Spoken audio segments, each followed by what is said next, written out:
Good afternoon. This is Aaron Mesh, news editor at Willamette Week, and I'm speaking today for our Distant Voices interview series with Jones Hollister.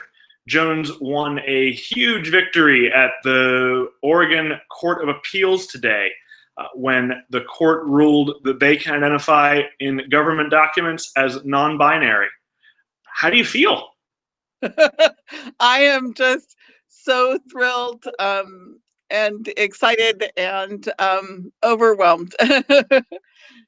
Did you know that today was going to be the day the ruling came out? Did they tell you in advance on these things? We had expected it to take longer actually than it did. But I got a text yesterday from my lawyer letting me know that they had let her know that the ruling was going to come out this morning at 8 a.m. So I set my alarm, and at 8 a.m. I'm trying to hopefully get the results. And when I saw that they had overruled the judge and upheld my right to be legally designated non-binary, I screamed with joy. Who was the first person you told? My spouse. He's been by my side through all of this, and is also just really thrilled. So, how long has this saga been going on for you? It's at least 2 years, right? January of 2019 is when I went to the court. The paperwork said that I could mark non-binary as my gender marker. And so I went in to change my name legally to my current name and to do that. And the judge told me that he would not designate me non-binary. So that's when it started. My response was to say, well, I'll talk to my lawyer, and then to go and find a lawyer. Who was the lawyer on this case? Who represented you? Lorena Reynolds from the Reynolds Law Firm. Yeah, she has been amazing, super supportive. We've also had a ton of support from Basic Rights Oregon, from Beyond Binary, from Transgender Law Center, from the ACLU Oregon, and a bunch of other organizations who've done some of the legal work, who've done, and a lot of the media as well. So, yeah. Something I often don't think about until having conversations is this an expensive kind of case for you, or is it someone else footing the legal bills? I was willing, before I went and met with Lorena the first time, my spouse and I talked about it and decided that it was worth going deeply into debt to do this if we needed to. But I'm really thrilled that it has been a pro bono case. And so I have paid for legal fees, but it has not been mostly out of my pocket. Which has made it much more doable for me. Meant I got to go to grad school, which was the plan originally. But what are you studying? Couples family therapy at the University of Oregon. Yeah, I'm a former teacher. I retired from teaching last June, so a year ago. Are you planning to go back to campus during COVID, or are you staying home? We're doing distance learning right now. I don't know what the plan is going to be. The U of O thinks they're going to do a hybrid plan, but we'll just have to see what happens. So how does this change your life? You said this morning that it's not as if this ruling makes you non-binary. You already were non-binary. What does this mean? It means that I have a legal ruling that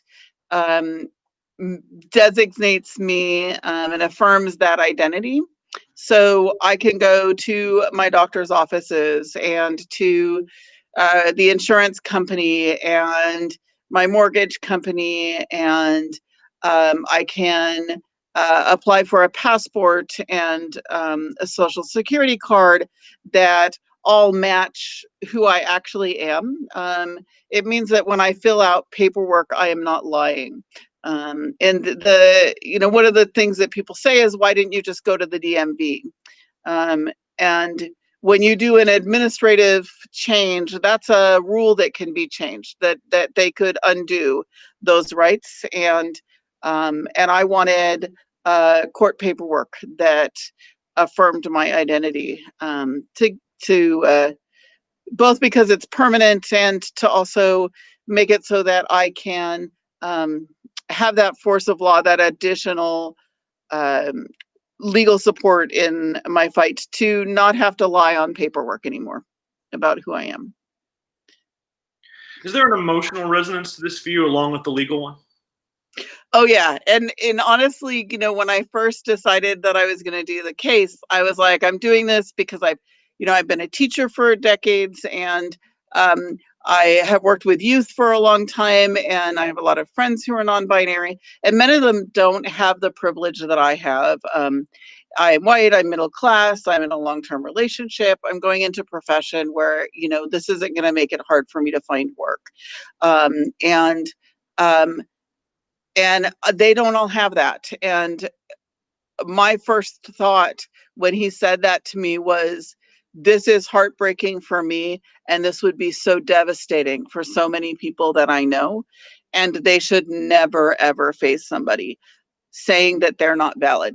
And it wasn't until um, we filed the paperwork and I was reading the appeal paperwork and all of the briefs, the front of court briefs that people wrote, that I just found myself bawling, because it really means a lot to me. That seems so silly because it's a piece of paper, but it's so affirming of what I know to be true about myself.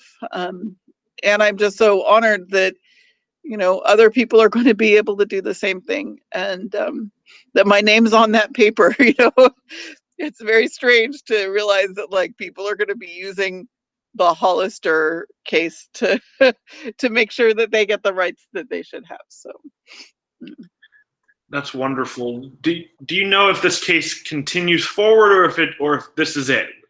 this is it. The appeals court has ruled that he was incorrect in denying me the non-binary status, and so I will. There's legal things I don't completely understand, but at some point in time, I'm going to get a revised thing from the Lane County Courthouse that says that my legal gender is non-binary. Will you frame it? Probably. I hadn't thought about that, but that sounds like a really good idea. Good. Those are my questions. Thank you so much. Thank you so much for having me. And I want to make sure everybody knows that this isn't really my case. This is our case. This is a case for non-binary Oregonians around the state. That regardless of where we live, we have the right to go to a courthouse and have our gender affirmed if that is something that we wish to do. Great. Thank you.